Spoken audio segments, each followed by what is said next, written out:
Saudara-saudari dan anak-anak yang terkasih dalam Kristus, dari Novisiat SVD Kuburuteng Manggarai Flores NTT, saya Pastor Freddy Zahadin SVD menyampaikan ucapan selamat jumpa lagi lewat siraman rohani. Hari ini Rabu 9 Maret 2022. Injil hari ini diambil dari Lukas bab 11 ayat 29 sampai 32.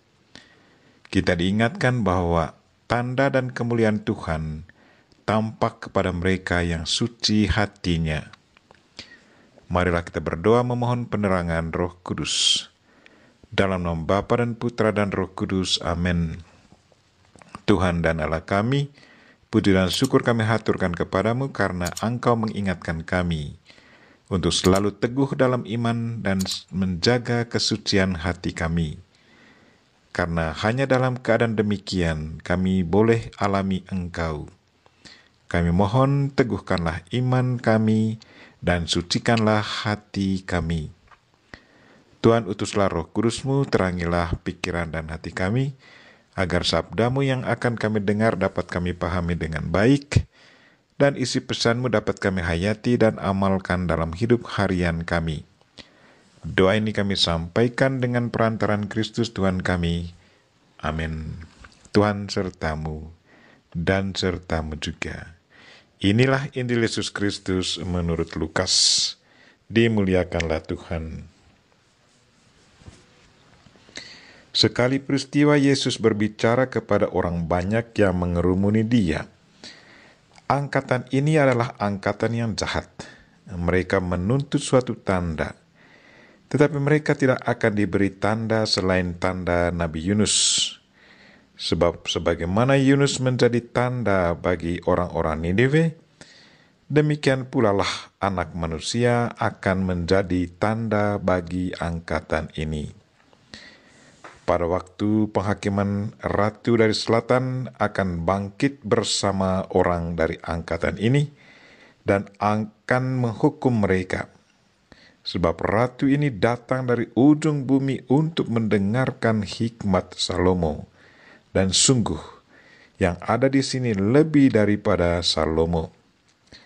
Pada waktu penghakiman orang-orang Niniwe akan bangkit bersama angkatan ini, dan mereka akan menghukumnya.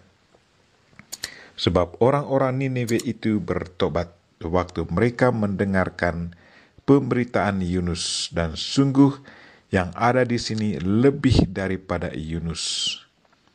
Demikianlah sabda Tuhan. Terpujilah Kristus. Saudara-saudari dan anak-anak yang terkasih dalam Kristus, tema renungan kita hari ini ialah tanda dan kemuliaan Tuhan tampak kepada mereka yang suci hatinya. Bacaan pertama dan Injil hari ini berbicara tentang kehebatan Nabi Yunus. Roh Kudus sungguh bekerja dalam diri Yunus. Lewat khotbah Nabi Yunus, banyak orang Niniwe bertobat sehingga kota Niniwe tidak dihancurkan. Dalam khotbahnya Yunus berkata, 40 hari lagi maka Niniwe akan ditunggang balikan. Orang Niniwe mendengar pewartaan Nabi Yunus dan mereka memberi diri bertobat. Sungguh, pertobatan yang keluar dari hati yang tulus selalu mendatangkan buah. Sikap tobat mereka menggerakkan hati Tuhan. Tuhan mendengarkan keluh kesah mereka, dan Tuhan berbelas kasihan kepada mereka. Buah pertobatan menghasilkan keselamatan dan sukacita. Pengalaman diampuni mendatangkan sukacita. Saudara-saudari dan anak-anak yang terkasih dalam Kristus, Injil hari ini nadanya sedikit kasar. Yesus membuka percakapannya dengan berkata, angkatan ini adalah angkatan yang jahat. Mereka meminta tanda, tetapi kepada mereka tidak akan diberikan tanda selain tanda Nabi Yunus. Kepada siapakah Yesus tunjukkan pernyataan itu? Tujukan pernyataan itu. Mengapa ia sampai mengeluarkan pernyataan itu?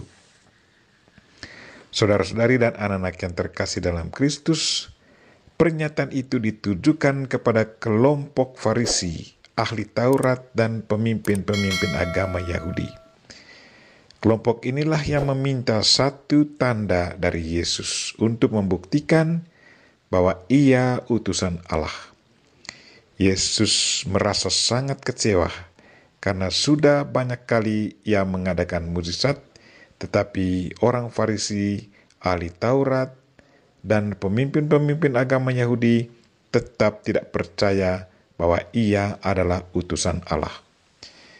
Karena ketidakpercayaan mereka, maka Yesus tidak mau mengadakan mukjizat untuk mereka. Kedegilan hati mereka menghalangi keselamatan Tuhan masuk ke dalam hati mereka. Kedegilan hati mereka memblokir kemuliaan Tuhan untuk boleh dialami dan dirasakan. Kemuliaan dan mukjizat Tuhan hanya bisa dialami dan terjadi ke atas seseorang kalau hatinya terbuka dan siap menerima Tuhan. Bagaimana dengan kita? Apakah hati kita selalu terbuka dan siap menerima dan mengalami Tuhan? Pernahkah kita mengalami mukjizat dalam hidup kita? Bagaimana pertumbuhan iman kita sesudah kita alami pengalaman mukjizat itu? Apakah kita sungguh percaya bahwa lewat pengalaman itu, Tuhan kita, Yesus Kristus, sungguh hadir? Marilah saudara-saudari dan anak-anak yang terkasih, Yesus Kristus selalu hadir dalam hidup kita. Dia selalu mau tunjukkan kemuliaannya di tengah kita. Terbukalah kepadanya. Siap sedialah menerima Dia. Kemuliaan Tuhan akan selalu terjadi ke atas mereka yang teguh dalam iman dan punya hati yang suci. Manfaatkanlah masa Prapaskah ini sebaik mungkin agar kita mengalami kemuliaan Tuhan semakin banyak. Kita memohon Bunda Maria untuk mendoakan kita. Amin. Marilah kita mohon berkat Tuhan. Tuhan sertamu dan sertamu juga. Semoga saudara sekalian dan mereka-mereka yang kita doakan hari ini, secara khusus mereka-mereka yang sakit, dan segala aktivitas kita hari ini diberkati oleh Allah yang Maha Kuasa, Bapa dan Putra dan Roh Kudus. Amin.